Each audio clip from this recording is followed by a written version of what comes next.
Maria Sebastião Dante.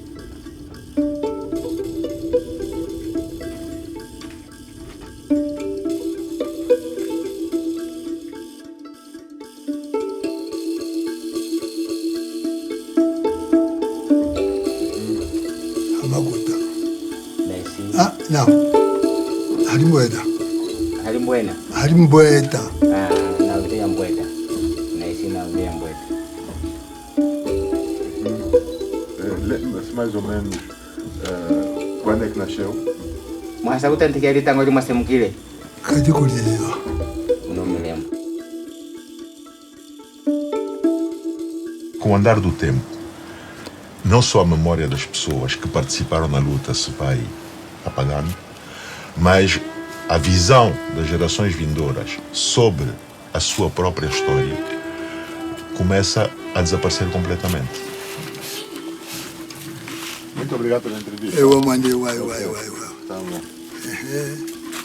A ideia do projeto surge com a existência da Associação Sueca de Documentação.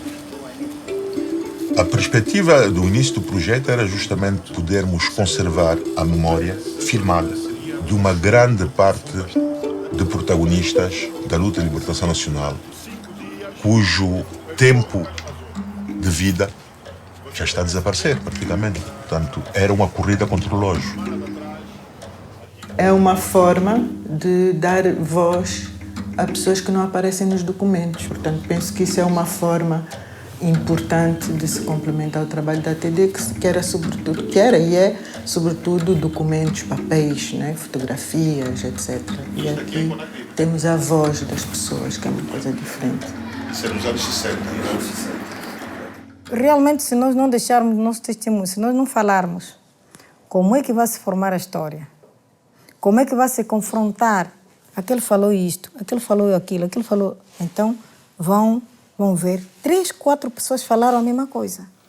Qual é a lembrança que tem dos primeiros contatos? A ideia do projeto era a recolha do maior número de testemunhos da luta de libertação, de localidades, portanto, importantes ao longo da luta de libertação, isso tanto em Angola como no exterior do país, e juntar esses dados todos para podermos ter um arquivo que pudesse servir para os historiadores e investigadores aprofundarem a história da luta de libertação nacional.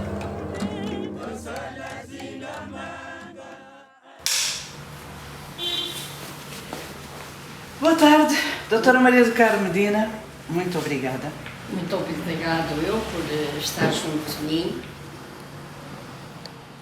Foi muito interessante ver que alguns desses mais velhos manifestaram uma grande abertura a participar e a dar o seu testemunho, porque tinham a noção da urgência de falar. Tinham a noção de que, tristemente, não havia muita gente que os quisesse ouvir. Portanto, aqui estava um projeto que era virado exatamente para ouvi-los. E outros sentiam, e diziam mesmo isso, um dever de memória, um dever de transmitir as coisas. O que eu sinto é que há pouca matéria, além de haver pouca matéria da memória da nossa luta, também há pouco empenho do próprio país. Por isso que não há memória da nossa luta na sociedade angolana, quer dizer, a sociedade angolana desconhece. Aqui era a recaptação de armamentos, aqui. Há 15 anos atrás, provavelmente não teríamos tido o resultado que tivemos agora. As pessoas estariam muito mais fechadas, muito mais desconfiadas. A situação que nós vivemos, a situação política que vive Angola atualmente, ajuda a que haja uma maior abertura. É um projeto que insiste na abrangência. É uma palavra-chave desse projeto, a abrangência. O que quer dizer que quer ouvir e quer registar vozes de vários meios, de várias origens, de várias filiações partidárias ou religiosas, e isso também lhe dá uma dimensão interessante e uma dimensão importante. Não é um projeto limitado a um certo grupo de pessoas É um projeto muito abrangente. Lá em São Nicolau, como é que era a relação entre os diferentes movimentos? Bom, nós quando estávamos lá, praticamente, graças a Deus, os 3 movimentos, todos tínhamos a mesma relação, boa relação. Não se dizia que este é do MPLA, este é da UNIT, porque a nossa causa era comum. Além disso, tem tido desde o princípio uma preocupação de devolução à sociedade daquilo que recolhe. A ideia é não só constituir o arquivo, como devolver à sociedade informação, as opiniões dos outros, os testemunhos. E isso, nesse aspecto, acho que também se distingue de alguns outros projetos.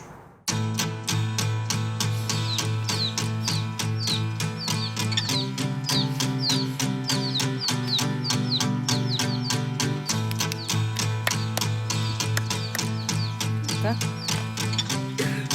Bolo 284, sem nata e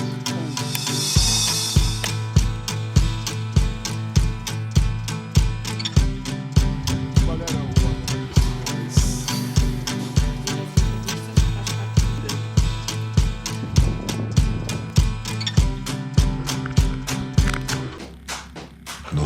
Não sou de cinema, nem um pouco mais ou menos. Eu via, era uma maquinazita de filmar, um gravador, 1 ou 2 pessoas. Quando apareceu o Jorge e o Fradique, mudou completamente, né?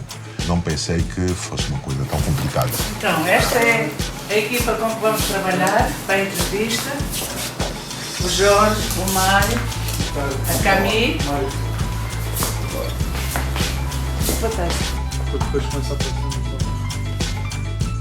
Bom, eu tinha participado com o Mário numa curta-metragem e o Paulo soube disso e contactou-nos a perguntar como é que ele poderia desenvolver um projeto deste tipo. Dissemos que não só queríamos dar umas dicas, mas como gostaríamos de participar, que era algo que teríamos interesse, e a partir daí começamos a fazer pouco a pouco e a construindo o projeto. O projeto tinha 2 objetivos: ter um arquivo audiovisual de todas as pessoas que a gente entrevistou e que participaram na luta de libertação, e o outro é ter um documentário sobre o mesmo tema para servir de exemplo do que é que se pode fazer com esse arquivo audiovisual. Havia bastante entusiasmo, mas ao mesmo tempo havia muito desconhecimento. Estávamos a inventar muitas coisas sem ainda termos feito, mas a verdade é que as coisas depois foram ganhando vida e acho que o meu entusiasmo maior era realmente beber esse conhecimento todo sobre um período que eu desconhecia. Eu, na altura que o projeto começou, já tinha algum interesse, mas muita ignorância. Não sabia praticamente nada sobre como é que foi todo o processo para a independência. E vim de férias para 2 semanas, soube do projeto e decidi ficar. Principalmente porque achei que era uma oportunidade que eu não podia perder, de poder conhecer a história, de poder estar envolvida num projeto feito por angolanos para angolanos. Falta um bocadinho de trabalho para eles entenderem as dificuldades que a nossa geração passou. Talvez falte diálogo, talvez falte... Há qualquer coisa que eu vejo que falta, porque só quem viveu as atrocidades do colonialismo português tem mais ou menos noção de que o colonialismo tinha que cair. A investigação começou há muito tempo. Não só em várias bibliografia já publicada, como nos documentos que existem. Como também já tínhamos feito um levantamento de alguns dos protagonistas que era necessário entrevistar. E é em função disso que vai depois surgir a ideia, bom, agora é preciso implementar essa ideia, né? E daí depois então começa a surgir como. Tivemos 6 meses de planificação antes de começar a recolha. E isso implicou compra de equipamento audiovisual, definição dos trajetos, definição da metodologia de trabalho, definição do momento em que vamos fazer as viagens e onde é que nos vamos focar, quais os critérios de pessoas que queremos entrevistar. As entrevistas passam por um processo de conversões em diferentes formatos e principalmente por backups em diferentes drives para garantir que não se perde a informação caso uma drive estrague. Tivemos que criar ao mesmo tempo um sistema para encontrar entrevistas facilmente e tudo isso foi criado bases de dados com códigos para cada entrevistado, códigos para o nome de cada drive para tornar mais fácil a busca da informação. As entrevistas todas que são feitas não em viagem, ou seja, na TD ou em Luanda, a equipa normalmente é eu, Jorge Cohen e Camille Lara. Né? A Camille na parte das filmagens, comigo, que normalmente são 2 câmaras, e o Jorge a gravação. Quando vamos fazer viagens, temos sempre o Paim, que é o nosso condutor normalmente nas viagens para o interior de Angola, mais uma pessoa para gravar making of e ajudar com uma terceira câmara. E para além disso também temos uma pessoa para a logística, que é para ajudar também nos aspectos de produção da viagem. Portanto, a equipa aumenta e diminui dependendo da altura do projeto.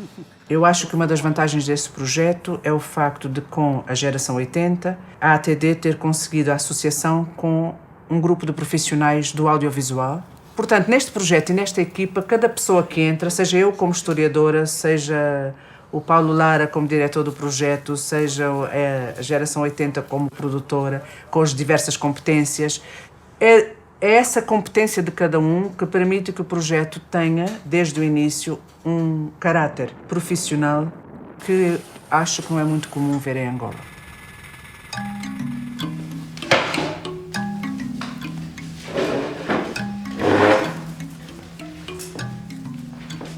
Desculpa, vamos só pôr a cadeira um pouco mais para trás.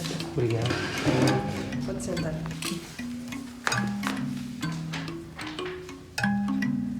Rolo 274, cena A, take 1.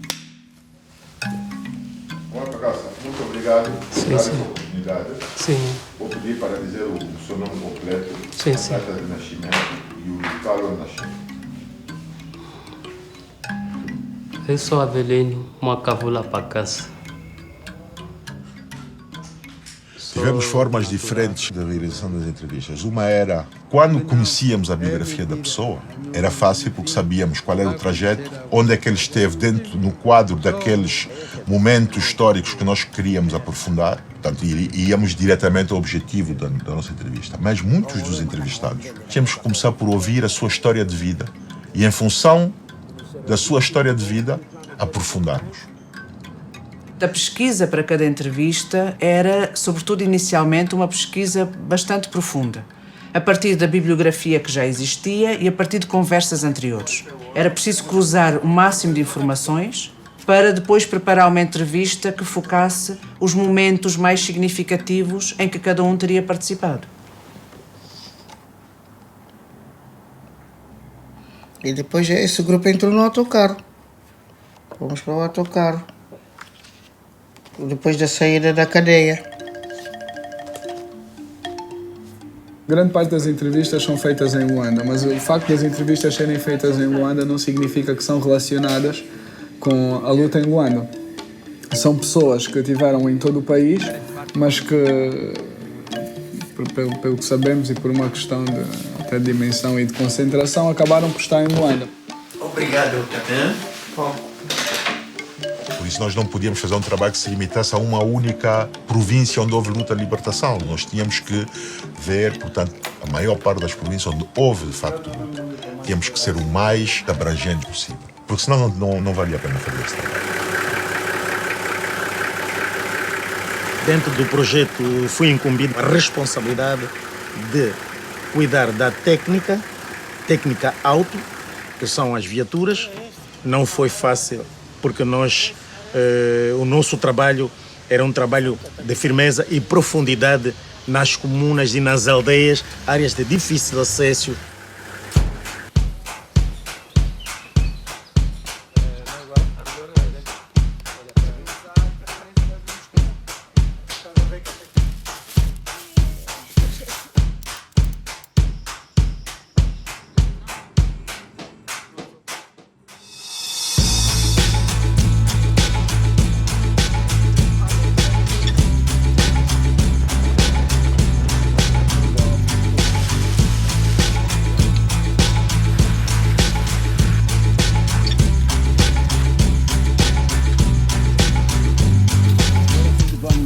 Aqui? Aqui tá bom. Nós, antes de fazermos uma viagem, tínhamos um pré-contacto com alguém lá que organiza as biografias, identifica as pessoas, localiza os locais e depois permite que, quando chegamos ao terreno, já temos um contacto facilitado. Nem sempre foi possível, em todos os sítios por onde passamos, ter isso, mas onde o trabalho correu melhor foi porque tivemos essas pessoas.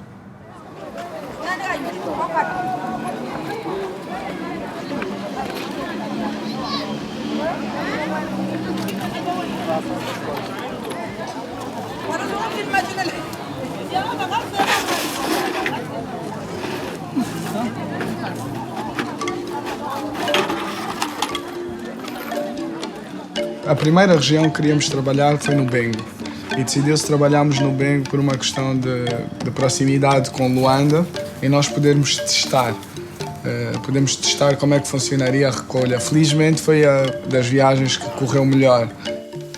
E vamos, portanto, ver como é que está organizada aqui a área com alguns dos combatentes que estiveram aqui durante a luta de libertação. Foi decisivo ter à frente deste projeto o Paulo Lara, filho de combatente e ele próprio participante na luta. Isso facilitou muito o contacto com antigos combatentes. Aqui onde nós estamos é no Albano, que é onde nasceu um Galama.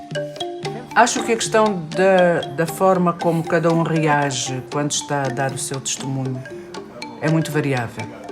Portanto, para algumas pessoas pode ser um alívio, para outras pode ser o reviver de traumas. Nunca podes ter a certeza de se a pessoa ficou mais aliviada ou, pelo contrário, se vai ter pesadelos de noite. Mas isso é inevitável num trabalho de memória. As duas coisas podem acontecer.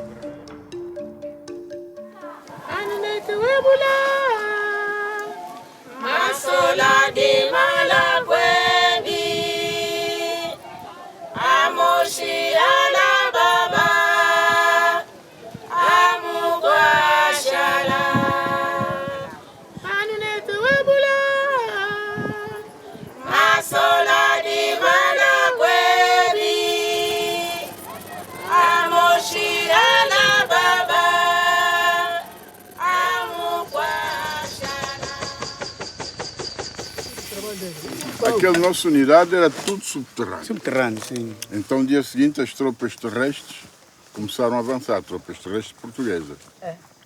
Fecharam e, quando chegaram ao quartel, não encontraram ninguém. A grande surpresa é quando encontraram o túnel. Impressionou-me muito o quartel da primeira região, o Brno, porque nunca pensei em encontrar tanto vestígio. Eu era miúdo e já ouvia falar de Brno, era uma lenda. Ter chegado lá com combatentes daquela altura e encontrar aqueles vestidos todos aí sim, foi impressionante e muito emocionante.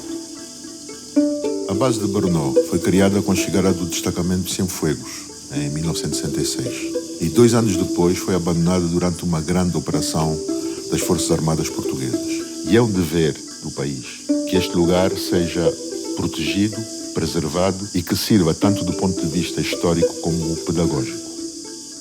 Os meus filhos têm que ver isso, pelo menos, têm que fazer esforço.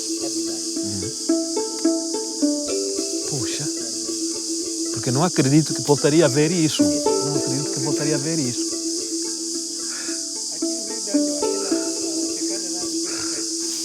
Portanto,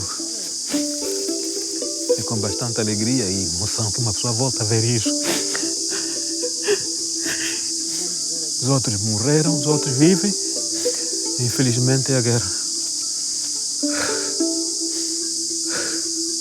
Opa, fizeste um trabalho muito bom. Força.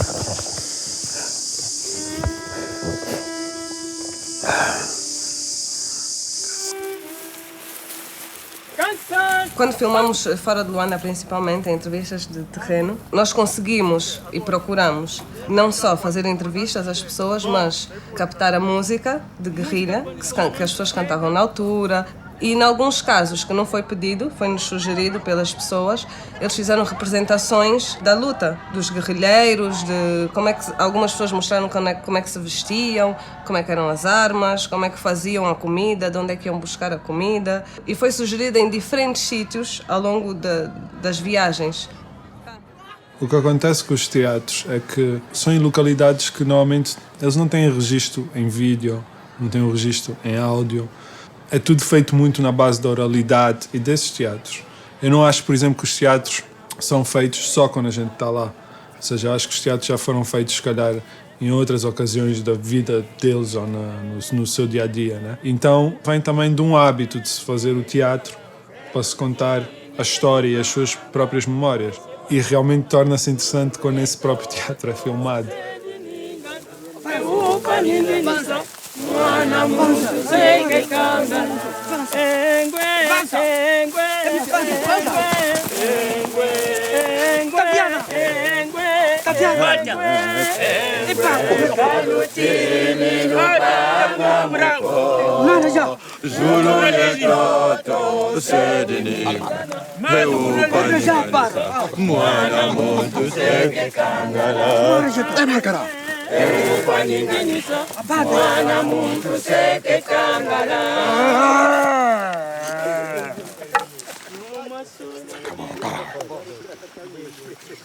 Tá bom. Mais uma vez, obrigado. Ok, mais velho, muito obrigado. Bom, então, como eu disse naquela hora, é que o ponto de partida foi naquela pedra do culo. Bom, com a necessidade de albergar muita gente, foi assim que pensamos passar por essa pedra do Ndimba Zumbo e mais afastado também da aldeia, porque na altura havia muita frequência dos carros dos portugueses por causa nessa picada mesmo. Depois também trabalhamos no sul, no Namibe e em Malange. Já foram assim viagens um bocado maiores. Já estamos a trabalhar há 2 anos. Já tivemos a trabalhar em outras províncias. E agora chegou a altura de também trabalharmos na província de Malange.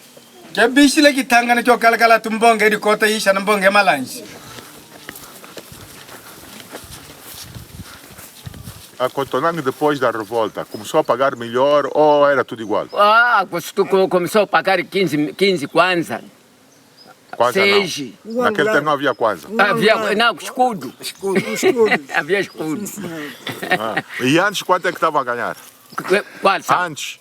Ganhavam quanto? Também era 15? Era mesmo 15, 6. Depois da revolta, não aumentaram o salário? Não aumentaram o salário. Já tivemos já nas pernas dele, nos perguntaram como é que vocês fizeram. Cuidado, trabalha, nós aceitamos que vamos trabalhar. Vamos trabalhar, assim que nós morreu, vamos trabalhar a estrada, vamos trabalhar o cudão, vamos emprestar a campanha no Marimba. A importância de fazer as filmagens dos lugares históricos tem aspectos diferentes. Quando um lugar era simplesmente desconhecido ou quando está na memória das pessoas, mas ninguém foi lá filmar, e ir lá filmar é importante. Mas há um outro problema com os lugares históricos em Angola.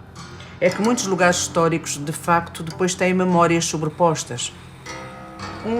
Um exemplo portanto, impressionante de como as memórias se sobrepõem porque os lugares depois têm destinos diferentes é o caso de São Nicolau. Foi muito importante para nós conseguirmos ir filmar um lugar que é tão emblemático dos campos prisionais de Angola. O que aconteceu foi que nós, a seguir à independência, não mudamos o caráter das prisões, continuaram a ser prisões. Ao contrário de outros países que tiveram a preocupação de transformar os campos de prisioneiros em outras instituições, nós, por razões várias, não fizemos isso. A cadeia de São Paulo continua a ser a cadeia de São Paulo, o campo de São Nicolau continua a ser o campo de São Nicolau. Então foi importante também que se recuperasse uma memória que está por baixo das outras, que está escondida pelas outras, para que São Nicolau não seja, para os angolanos no futuro, apenas mais uma prisão que há em Angola, mas que se lembrem do campo que foi no tempo da repressão colonial. Essa, a última lá era do Coelho da Cruz, a casa do Loto ficava. Você morava aqui, o Loto, aqui nesta fila mesmo, aqui, nesta casa aqui. Esta aqui. Não, isso aqui. Está tudo alterado. Você morava aqui morava o Coelho da Cruz, o Gabriel, Mateus Miguel. Os cabo-verdianos ficavam onde? Também ali. Cabo-verdianos é na caserna. Então aqui estavam os mais antigos. Sim, os mais antigos que tinham. Tínhamos previsto em 2012 fazer uma grande viagem pelo leste de Angola, mas acabamos por adiar para o ano seguinte, porque em 2012 houve as eleições. Então nós não queríamos misturar esses dois assuntos. Para as pessoas daí é muita sensibilidade política. Então acabamos por fazer as viagens internacionais antes e só depois é que acabamos por fazer a grande viagem pelo leste.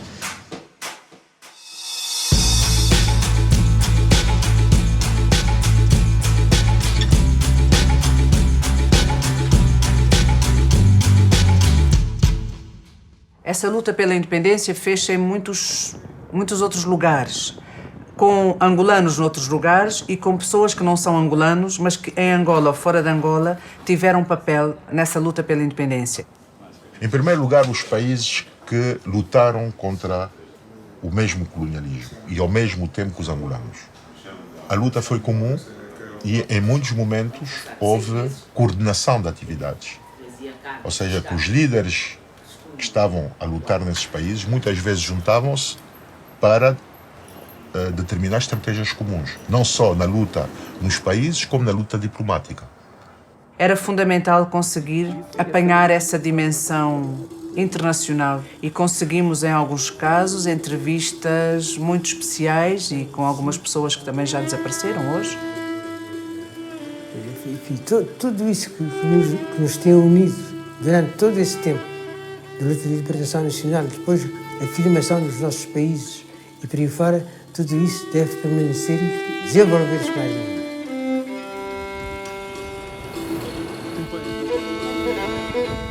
Agora, o que eu quero dizer é o seguinte, que estou convencido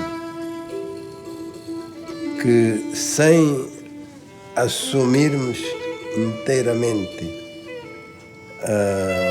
o socialismo, nós não vamos construir a pátria de todos. Por essa grande Canimambo. Foi uma entrevista diferente. Ficamos 4 dias com ele, numa casa perto da praia, e ficávamos sempre o dia todo a entrevistá-lo, e depois da entrevista ficávamos a conviver com ele. Tivemos um acesso super privilegiado, e porque é uma geração que quase já não existe, morreram, né? Que é a geração fundadora dos movimentos de libertação.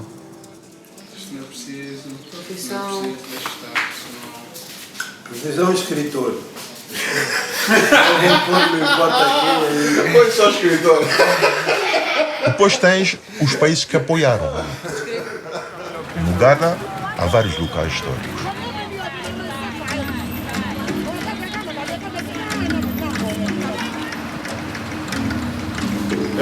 Can you explain where we are in this moment? We are at Kukubimli. The landlord, the house owner is one Mr. Lomemi, Mr. Uncle. And when Roberto wants a place, I rent this place for him. O Benkrumor criou um campo secreto onde havia alguns soviéticos que davam treino militar e é onde um dos movimentos, o MPLA, seguiu o primeiro grupo de guerrilheiros que teve um treino militar no exterior. E que, infelizmente, atualmente não existe mais o local porque fizeram uma barragem de água ao lado e o local foi submergido pela água. When heading towards Mancron, they will stop at a school compound and they will rest for a while and then they board their vehicle.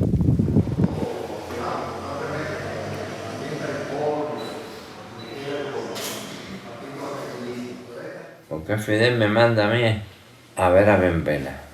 Si es antes de buscar a Che, yo estoy ya metido en alguna cosa con África. Porque yo sí me recuerdo muy claramente que yo fui a ver a Benvela para alguna cosa de ayuda al movimiento de liberación. Evidentemente, não nos esqueçamos que Cuba foi dos países, portanto, que ainda no tempo da guerrilha houve cubanos que participaram na guerrilha com angolanos. El refuerzo también hacíamos, andar también por aquellas matas. Mira tú, la primera vez que tú sabes lo que es, un árbol de aquello que dos hombres así no lo abrazan y usted mira así para arriba, 100 metros, 50 metros, 60 metros para arriba y aquello se pierde, cerrado así. Outro lugar importante, evidentemente, porque tem parte da história, é Portugal. O que eu vejo que dessa reunião nasceu, quer dizer,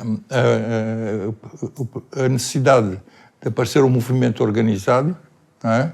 Um movimento anticolonialista, que é o MAC. Mas o MAC não se desenvolveu em Paris. O MAC trabalhava, era de facto na Casa de Santo Império e no Clube Marítimo Africano. Há uns anos vi que dentro de sacos de plástico estava uma série de papéis. Eu fui espreitar e vi que os papéis eram as minhas cartas, as cartas com o carimbo censuradas e cortadas, mas que havia também o meu diário dentro desses sacos. Guardei e há pouco tempo comecei a ver o que é que estava. E confesso que eu próprio fiquei admirado com o que encontrei, porque já não me lembrava de ter tomado nota de tudo aquilo de que tomei nota, com nomes, factos, horas, tudo quanto eu pudesse saber ou soube na altura, eu anotei ali. A transmissão destas vivências é muito importante, sobretudo para as novas gerações, porque nada foi dado.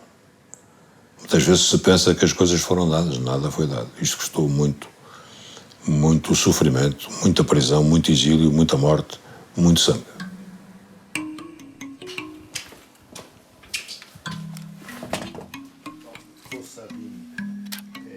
Nós tivemos sempre a preocupação de reunir o mais possível fotos, documentos, vídeos, filmes referentes a este período.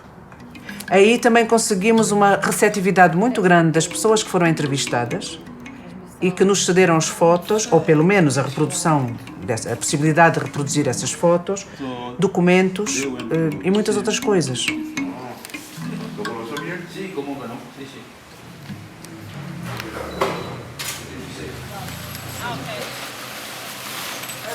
São 2 cenas. 3, 4 anos depois já tínhamos uma experiência muito maior, tanto em termos das pessoas que iriam fazer a viagem, como a própria maturidade do projeto. Depois também já tínhamos equipamentos, tanto de filmagem como mecânica e carros preparados. Já havia uma outra condição, outras condições para se fazer uma viagem de 3 meses, 90 dias. Tudo seguido, porque uma vez estando no leste, não compensa nem faz sentido voltar para trás. E depois, nesta altura, porque é o mês do cacimbo, não chove e permite que se chegue aos locais pretendidos. Para uma viagem desse tipo, era necessário primeiro uma experiência, haver melhor coordenação entre o grupo, para até saber enquadrar novos elementos que depois vieram a enriquecer a equipa do projeto. Eu já conheci o projeto realmente. O Jorge falou comigo, perguntou-me, e principalmente porque a zona por onde iam estar foram as zonas onde o meu pai esteve. Então, para mim, criou uma grande curiosidade de passar pelos mesmos sítios onde ele esteve. Esta viagem foi muito diferente da minha vida. Nunca fiz uma viagem idêntica de 90 dias, porque aprendi, mesmo em termos políticos, aprendi a ouvir também. Aprendi mais a ouvir do que falar. Conseguimos nos juntar e fazermos uma equipa com coesão. Sabíamos que iríamos encontrar dificuldades no terreno, mas que tínhamos que conseguir. Nós nos ajudávamos. Nem todo mundo se agarrava só a uma só função. Alô, não aproxime muito a nós.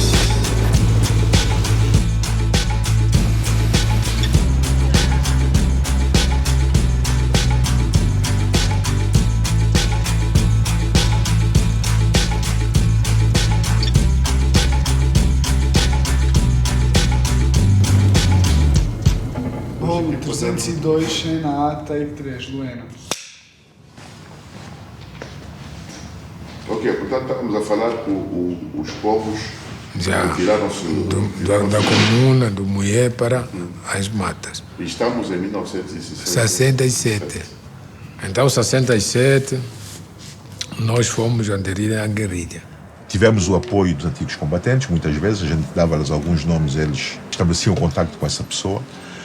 Davam-nos muitas vezes também conhecer as suas biografias. Mas o que acontecia é que quando a gente dava a entrevista, de repente essa pessoa falava-nos de um outro protagonista que teve um papel importante e que estava aí. Então, imediatamente, evidentemente, era aproveitarmos para localizarmos essa pessoa e fazermos logo a entrevista aí. Ok. A nós planificamos aqui com ele, né? A tarde toda com ele. Portanto, se aqui não der, ele que diga se... Veja, no mínimo com ele seriam 3 horas. Mínimo de tempo. O ideal seria 4 horas. Depois, eventualmente, como nós vamos voltar ao Luena, vamos recolher muita informação agora quando estivermos na periferia. Seguramente vamos ter perguntas a fazer quando regressarmos. Então, quando regressarmos, eventualmente, podemos falar com ele para completarmos alguns outros aspectos. Saurimo, rolo 263, cena A, take 1. Ya José lhe gachitulia lhe guimbo. Ba, lhe gulimbo. Eu estava a pensar que falava em português. Agora sim, vamos precisar de alguém para traduzir. E em português eu chego em Hanjak. Então vamos esperar um bocadinho para a gente ver se arranja alguém para fazer a tradução. Quando tínhamos outras línguas, utilizávamos um tradutor. Obviamente que passas a ter um intermediário, dificulta o acesso direto. Je suis yanga kandiga usula yespetwa je suis maya jornalista wayile Capiaça. Até quando foi jornalista Capiaça ou antiga? Era muito tarde, ela já estava lá. O filme nego soviético. Saindo soviético. Quem era esse jornalista? Jornalista não era o Capiaça, jornalista como não? O jornalista não era Capiaça. O filme nego soviético. E vinha da União Soviética. Quando se entrevista pessoas, fundamentalmente pessoas do interior do país, em português, nem sempre aquilo que eles exprimem em português coincide com aquilo que eles gostariam de exprimir. Portanto, creio que o facto de se exprimir na língua nacional permite uma maior à vontade da pessoa que está a ser entrevistada e talvez a forma de transmitir melhor aquilo que ele pretende. Então, pode começar. Começa. Início. Kutumina. Atenção, para todos. Firmem. Sim, hop. Papa Ninano, Gedi Mulire, Yetubana Venuga Muembela, Papa Salenu, Papa ni Mama Salenu, Papa Salenu, Lucachete Salazale, Papa Salenu, Papa ni Mama Salenu, Papa Salenu, Lucachete Salazale. Quem vai atacar quem? Esse é o guerreiro. O guerreiro é que vamos atacar? Assim já começou. E já estão em prontidão vocês? Já.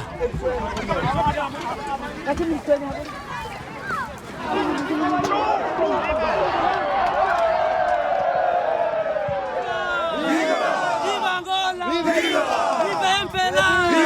A vitória! A vitória!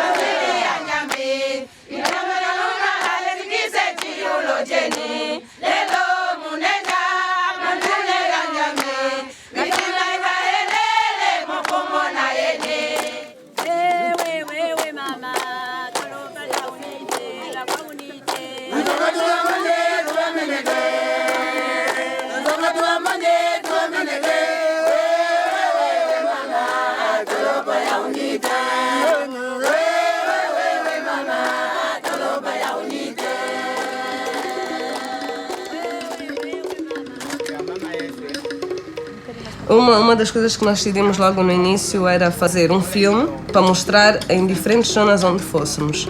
Porque isso ajuda não só a nos ambientarmos com as pessoas e criar um ambiente mais informal, mas as pessoas a lembrarem-se de coisas. Em qualquer luta, sem mulher, essa luta não avança.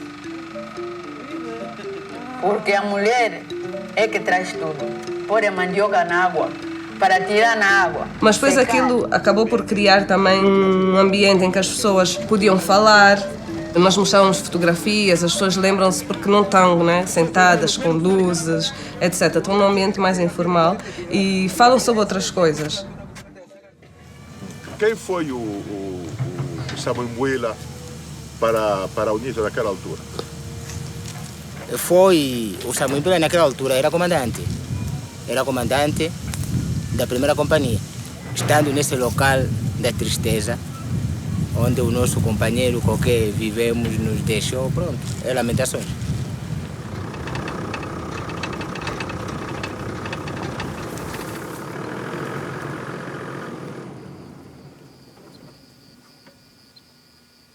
Tínhamos muito pouco tempo em cada sítio e o tempo nunca é suficiente. Às vezes fazias tipo, 10 horas de entrevistas num dia. Então, obviamente que tu, quando tens esse tipo de entrevistas, tu não vais chegar à essência de cada uma das pessoas. Vais explorar aspectos específicos, vais tentar abordar temas que depois façam sentido em conjunto.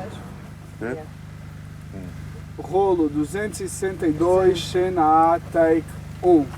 Cada grupo depois vai dar a explicação. Você não pode ter elemento. A gente agora vai entrar no nosso país para combater. Colonialista português. Vamos pegar as armas. Pronto. Vamos jantar camuflado. Aqui na Zâmbia ninguém vai saber isso. Sim, sim. Quem eram os principais dirigentes do comando da 5ª Região Militar que foram nomeados nessa altura? Ali estava o camarada Wandund. Não se pode falar da luta no leste do país sem falarmos da Zâmbia. A luta no leste do país inicia depois da independência da Zâmbia. E por isso sempre foi nossa preocupação, no quadro deste projeto, podemos fazer essa deslocação à Zâmbia. We agreed would set up positions for training freedom fighters on Tanganyika soil.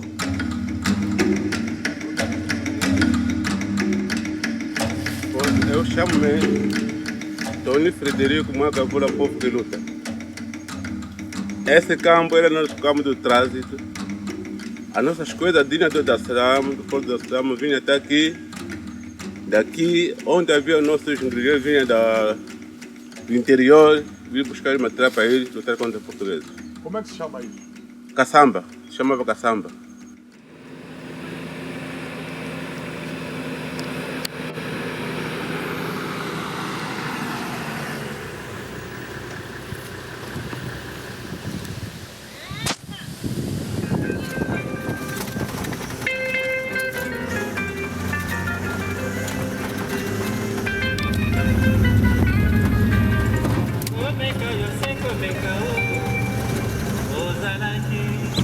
Tem que tombar esses ferros, tem que deitar. Dá umas porradas para frente esses tubos, senão vamos ter problema dos pneus. Deitar os gajos conforme está estes. Está aí. Filmam aí.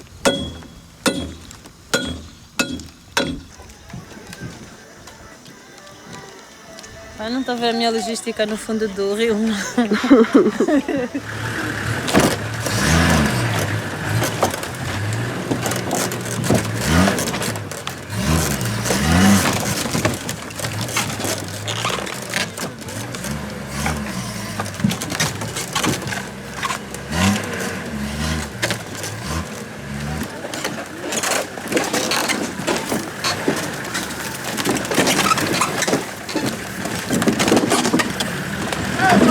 Do grande percurso que nós fizemos dos 90 dias, a nível dos carros, nós já prevíamos estas situações, piores até, mas conseguimos superar todas as calamidades que apareceram da parte mecânica.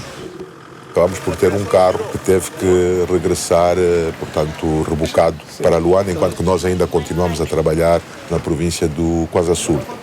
A 35 quilômetros do Aucunga é o Morro do Tongo. Não é? Aí onde estavam, o sul-africano tinha o seu forte, que tinham ocupado o Morro do Tongo, não é?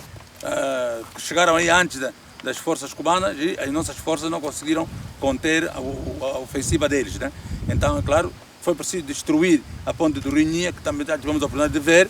Um aspecto interessante de observar, porque em relação à maior parte das filmagens eu fui observadora, não fui participante, foi o empenho da equipa toda no trabalho.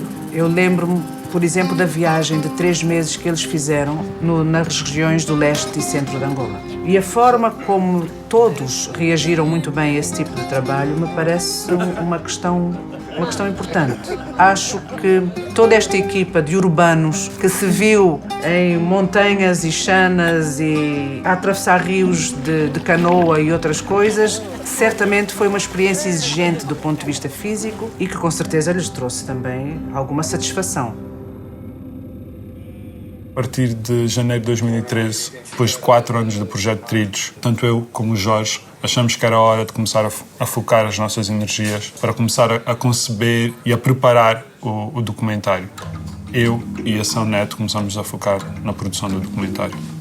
A opção pelo documentário faz parte da obrigação de devolver, de certa forma, à sociedade angolana aquilo que dela estamos a retirar. É preciso que este trabalho sirva para alguma coisa.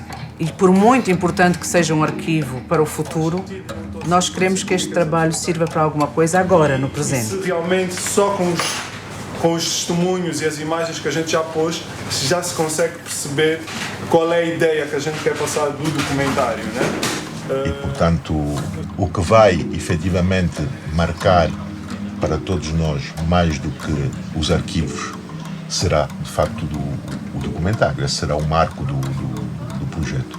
E por isso, aquela ideia inicial do documentário, quando eu comecei a pensar nisso, em 2009, mudou completamente. Sobretudo do convívio, portanto, com a geração 80, né? Tivemos uma grande vantagem é que estarmos a partir de um projeto já existente, em que já tínhamos uma equipa formada, o que permitiu produzirmos este documentário. Agora, se enquanto estivemos a falar do projeto, podemos dizer que esta equipa base fez praticamente o projeto todo, para o documentário não, porque há serviços específicos que nós não conseguimos encontrar em Angola. Foi dessa forma que acabamos por trabalhar com a The Features, uma empresa bastante pequena também, mas muito, muito empenhados. Obviamente que esse documentário iria assentar nessa recolha que nós teríamos feito. E quando se começa a decidir mais concretamente o que é que vai ser o documentário, não queríamos fazer uma série, mas sim um filme de 2 horas, e sabendo que tínhamos 1000 horas de entrevista a 700 pessoas, a primeira coisa que se percebe é que a maior parte das coisas vão ficar de fora, porque tu não vais conseguir pôr tudo, nem todas as pessoas, no documentário. E fazer essa seleção eu acho que é das coisas mais difíceis. Eu acho que o Mário, a Ação e o Paulo tiveram um papel muito importante nessa seleção do que é que fica e o que é que sai. E eu acho que essa é a parte mais difícil quando tu tens um arquivo tão grande. Mas eu acho que aqui doeu mais cortar assuntos do filme. A nós todos, estás a ver? Porque cortar as narrações, quando já é possível fazer o diálogo com a imagem, não é grande dor. A dor foi, isto não pode entrar, aquilo é demais, aquilo é muita informação. Isso é a versão deles. É muita informação. Corta. A historiadora quer pôr sempre informação, nós queremos pôr momentos mais poéticos. Exato. Se calhar não se vai entender, se tu cortas, depois não se vai entender, não é? Nós definimos para este documentário claramente um público-alvo de uma geração que já nasceu depois da independência, que não conheceu o sistema colonial e que tem pouca informação sobre aquele passado. Então eu julgo que este documentário terá essa enorme importância.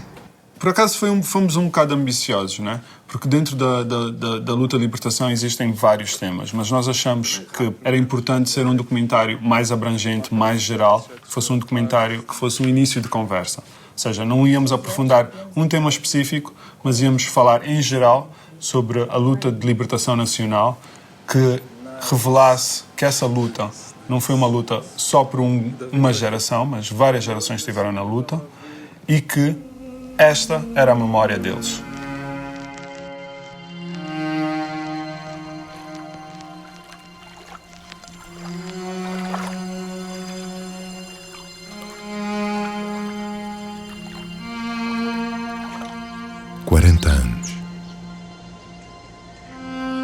Somos independentes há 40 anos.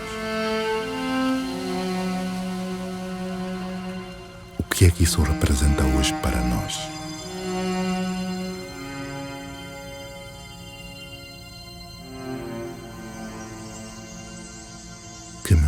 resta da nossa luta. Este filme vai trazer essa curiosidade. Isso para mim é importante. É importante que nós depois, no final, consigamos refletir um bocado sobre esse período da luta pela independência e sobre esse processo e que possamos tirar alguma coisa para os dias de hoje. Agora será este, e este, julgo eu, cumprirá esse papel de mostrar uma parte do trabalho feito, mas será sempre pouco para a sede de saber mais coisas e será sempre pouco para o potencial de aproveitamento deste material que existe.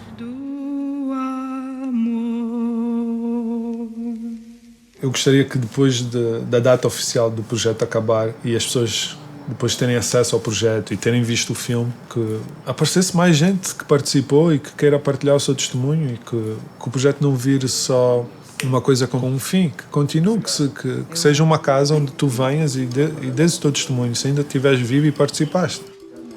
Portanto, a primeira tarefa da ATD, antes de pôr a público, é garantir que esse material não se perca. Temos que garantir que o armazenamento seja feito nas condições necessárias. Portanto, tudo isso resume-se em poucas palavras, mas na prática é muita coisa. Sobretudo porque implica recursos humanos e dinheiro, e que são duas coisas que a ATD tem dificuldade.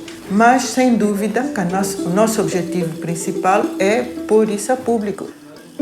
Mas as expectativas de um projeto de recolha são, obviamente, para mim, são sempre as de conseguir constituir um arquivo que chegue mais longe do que nós vamos chegar. Toda a gente morre, toda a gente desaparece. Se tu conseguires constituir um arquivo de memória, um arquivo de testemunhos, e isso puder passar para as gerações seguintes, essa é a grande expectativa que eu tenho com um trabalho destes ou com qualquer trabalho deste tipo. O que eu não esperava é que conseguíssemos chegar tão longe, em termos da quantidade, da diversidade e da qualidade das entrevistas. Essa foi a muito boa surpresa deste projeto. E para mim é bem-vindo esse projeto. Oxalá que esse projeto estende do norte para o sul e do leste, para que amanhã os historiadores podem fazer a sua história. Porque se eu perguntar àquele moço que está ali hoje qual é a história de Angola, talvez não são capazes de me responder. Esse trabalho todo que foi feito, fundamentalmente com a equipa da geração 80, termina. A ideia do projeto, nosso ver, é uma ideia que não termina, que terá sempre continuidade, nem que com outras pessoas, com outras associações. Agora, neste momento, mais do que nunca, porque ainda temos muita gente viva. Por isso, a ideia do projeto vai continuar.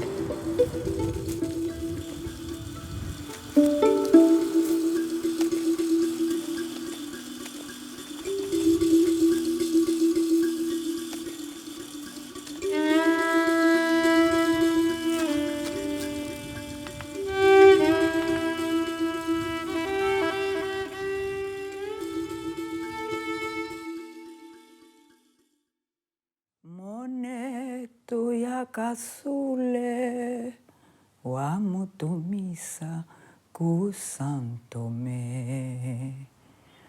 Moneto wa kasule wa mutumisa ku Santomé. Omkambo wa Angola Wolelo muzanza awe ituvanga tukondelwe nsi Omaseye zingudi besala zingamanga awe ituvanga tukondelwe nsi Njolela njolela njolele mondo wetombo empela moye mishkada mongoya Mungu kayo kawame povu ese ya sala iya makangwambulula tatani mama hasala Mukaya kuli kuhona kate unita mukaya kuli mwilu mwa musuku hashi hihagala unita nakashinga kose mukaya kuli Vela Yesu ludia mvuvami yo wene ukondwa ngeliru kansi awe yuina mtembo wa te wakani ni mone kako. Kingi la kodingi yo kwa yongole, bangi kana kudita tango, bangi kana kudita tango, nzambi wandala kudilongola, bangi kingi la kodingi yo kwa yongola, bangi kana kudita tango, bangi kana kudita tango.